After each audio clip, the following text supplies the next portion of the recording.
Fransiskus melakukan kunjungan bersejarah ke Masjid Istiqlal Jakarta pada Kamis 5 September 2024. Tak hanya berkunjung, dalam kesempatan ini, Paus bersama dengan Imam Besar Masjid Istiqlal, Nasaruddin Umar, bersama tokoh agama lainnya di Indonesia, juga mendeklarasikan Deklarasi Istiqlal.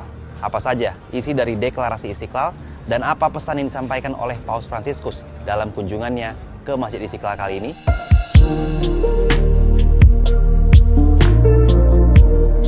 Memimpin tahta suci Vatikan, Paus Fransiskus tiba di Masjid Istiqlal Jakarta sekitar pukul 9.00 waktu Indonesia Barat.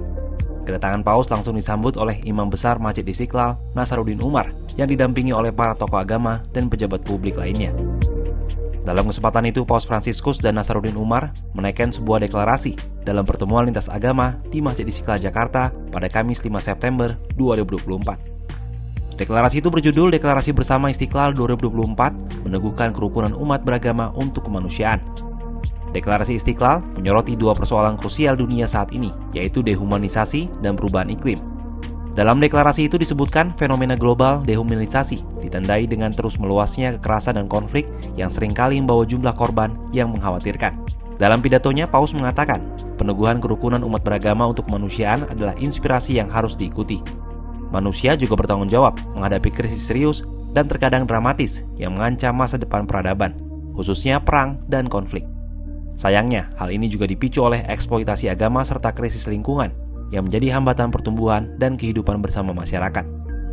Sementara itu, Imam Besar Masjid Istiqlal Nasaruddin Umar dalam sambutannya Kamis 5 September di Masjid Istiqlal Jakarta menyampaikan, kunjungan Paus Fransiskus merupakan kehormatan bagi Indonesia, khususnya umat Muslim.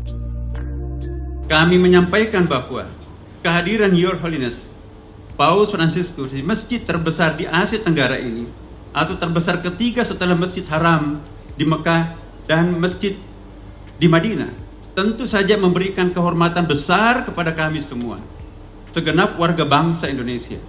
Kami sangat berbahagia bahwa Bapak Paus memberikan apresiasi kepada bangsa dan komunitas kami dengan mengunjungi negara dan tempat suci kami, kebanggaan kami di Istiqlal ini.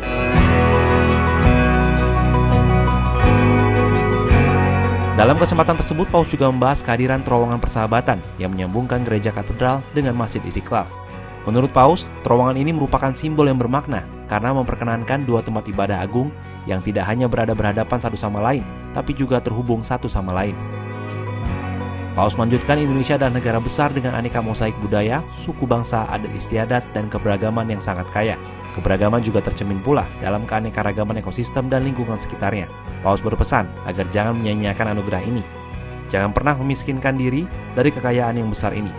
Sebaliknya, perlu mengembangkan dan mewariskan anugerah ini terutama kepada kaum muda. Sementara itu, putri kedua Presiden Abdurrahman Wahid yang juga Direktur Wahid Institute, Yeni Wahid, dalam keterangannya Kamis 5 September di Masjid Istiqlal, menyebut kehadiran Paus Fransiskus ke Indonesia, khususnya kunjungan ke Masjid Istiqlal, dapat memberi pesan toleransi antar umat beragama. Kita tahu bahwa Paus Fransiskus punya kepedulian yang sama dengan kita. Banyak hal yang beliau katakan yang memang adalah hal-hal yang selama ini kita perjuangkan, bangsa Indonesia perjuangkan. Tentu banyak sekali tokoh-tokoh agama di Indonesia yang selama ini memang sudah berjuang untuk masalah melawan kekerasan, terutama atas nama agama, terorisme, radikalisme, lalu juga soal social injustice, soal keadilan sosial, perdamaian. Ini tentu bukan hal yang baru, tetapi dalam momen ini menjadi makin kuat lagi karena langsung ya dipimpin oleh seorang pemimpin dunia.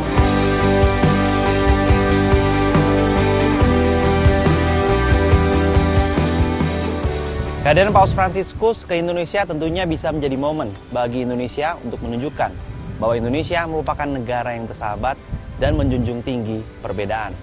Untuk itu, momen ini harus dimanfaatkan sebaik-baiknya oleh bangsa Indonesia agar bisa menjadi simbol di tengah ketidakpastian dunia yang terjadi saat ini.